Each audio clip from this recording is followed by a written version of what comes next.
Introduction. I was born in the darkest ignorance, and my spiritual master opened my eyes with the torch of knowledge. I offer my respectful obeisances unto him. When will Srila Rupa Goswami Prabhupada, who has established within this material world the mission to fulfill the desire of Lord Chaitanya, give me shelter under his lotus feet? I offer my respectful obeisances unto the lotus feet of my spiritual master and unto the feet of all Vaishnavas. I offer my respectful obeisances unto the lotus feet of Srila Rupa Goswami along with his elder brother Sanatan Goswami as well as Raghunath Dasa and Raghunath Bhatt, Gopal Bhatt and Srila Jiva Goswami. I offer my respectful obeisances to Lord Krishna Chaitanya and Lord Nityanand along with Advaita Acharya, Gadadhar Srivasa and other associates.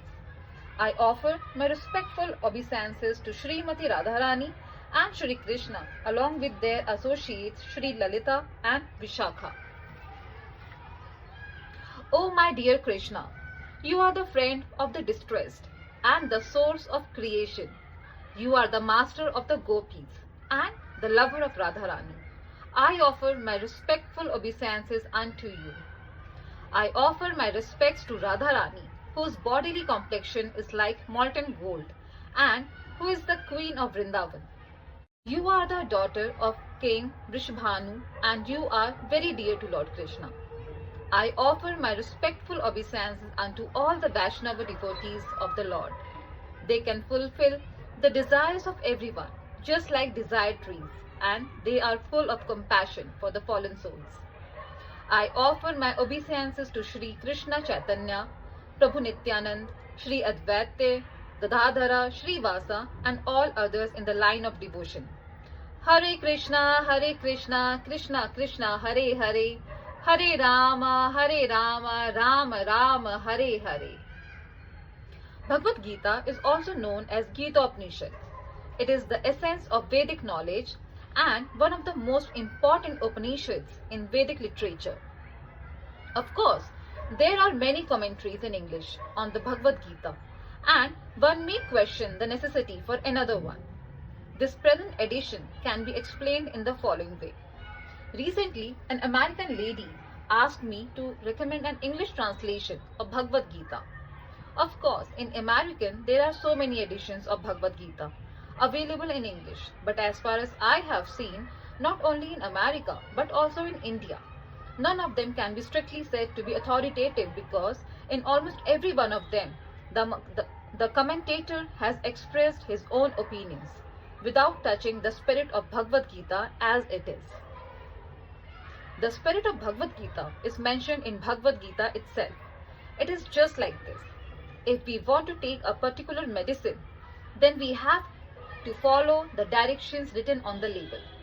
We cannot take the medicine according to our own whim or the direction of a friend. It must be taken according to the directions on the label or the directions given by a physician. Similarly, a Bhagavad Gita should be taken or accepted as it is, directed by the speaker himself. The speaker of Bhagavad Gita is Lord Shri Krishna. He is mentioned on every page of Bhagavad Gita as the Supreme Personality of Godhead, Bhagwan. Of course, the word Bhagwan sometimes refers to any powerful person or any powerful demigod.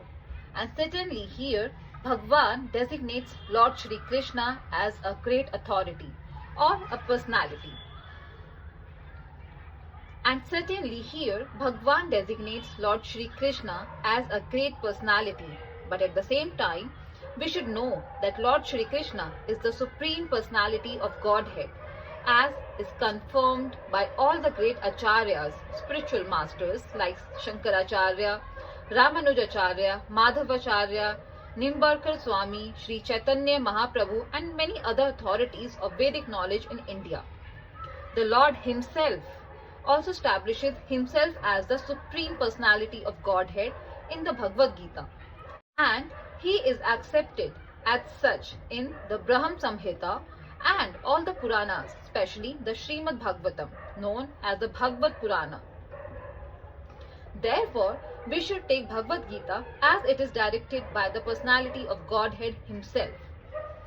In the 4th chapter of the Gita, the Lord informs Arjuna that this system of yoga, the Bhagavad Gita, was first spoken to the sun god, and the sun god explained it to Manu, and Manu explained it to Ikshvaku. And in that way, by disciplic succession, one speaker after another, this yoga system has been coming down. But in the course of time, it has become lost.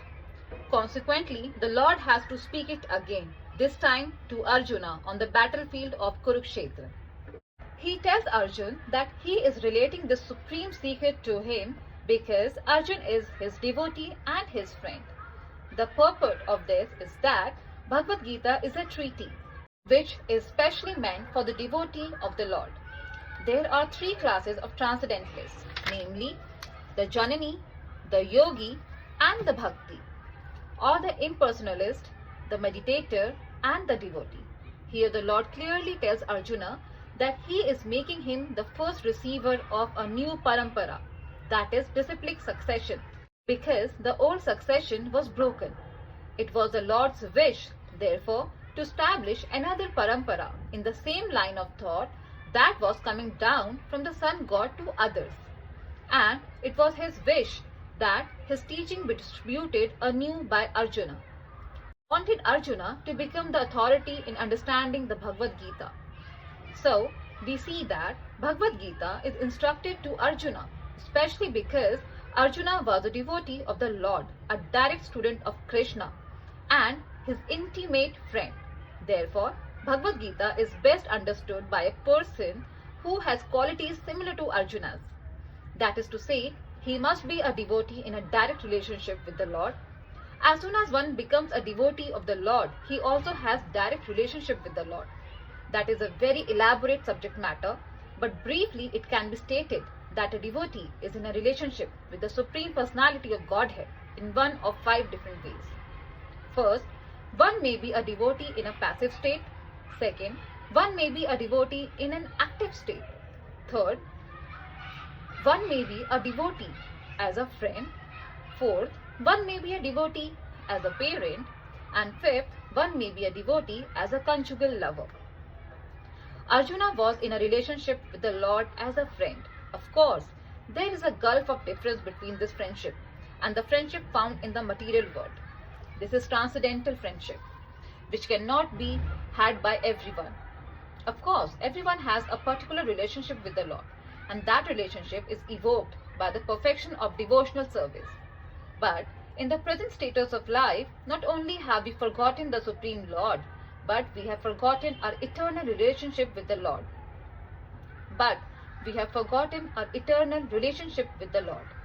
Every living being out of the many, many billions and trillions of living beings has a particular relationship with the Lord eternally.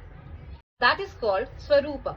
By the process of devotional service, one can revive that Swarupa, and that stage is called Swarupa Siddhi, perfection of one's constitutional position.